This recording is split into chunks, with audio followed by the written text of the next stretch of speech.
চাওক, প্ৰদ্যুৎ বৰদলৈ ডাঙৰীয়াৰ সিদ্ধান্ত আমি সকলোৱে দুৰ্ভাগ্যজনক হিচাপে গ্ৰহণ কৰিছোঁ। তেখেতৰ সিদ্ধান্ত তেখেতৰ ব্যক্তিগত সিদ্ধান্ত। যোৱা লোকসভা নিৰ্বাচনত কংগ্ৰেছ দলে তেওঁক লোকসভা টিকেট প্ৰদান কৰিলে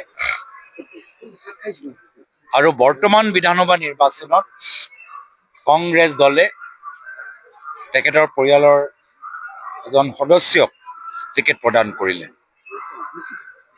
তথাপিও তেওঁ ব্যক্তিগত কাৰণৰ বাবে ক্ষোভিত। কিন্তু অহা বিধানসভা নিৰ্বাচন যথেষ্ট গুৰুত্বপূৰ্ণ। এই নিৰ্বাচন অসমৰ ভৱিষ্যত নিৰ্ধাৰিত কৰিব। এই নিৰ্বাচনৰ মূল বিষয় হৈছে যে অসমৰ জনসাধাৰণে হিমন্ত বিশ্ব শৰ্মা ডাঙৰীয়াক মুখ্যমন্ত্ৰী হিচাপে পুনৰবাৰ নিবিচাৰে। এতিয়া যদি প্ৰদ্যুৎ বৰদলৈ ডাঙৰীয়া হিমন্ত বিশ্ব শৰ্মা ডাঙৰীয়াক পুনৰবাৰ মুখ্যমন্ত্ৰী হিচাপে চাবলৈ বিচাৰে, সেয়া হ'ল তেখেতৰ ব্যক্তিগত সিদ্ধান্ত। কিন্তু মূল অসমীয়া সমাজ, বিভিন্ন জনগোষ্ঠী, জনজাতি, নৱপ্ৰজন্ম, মহিলাসকল, শ্ৰমিকসকল সকলোৱে বিচাৰে হিমন্ত বিশ্ব শৰ্মা ডাঙৰীয়াৰ পৰা ৰেহাই।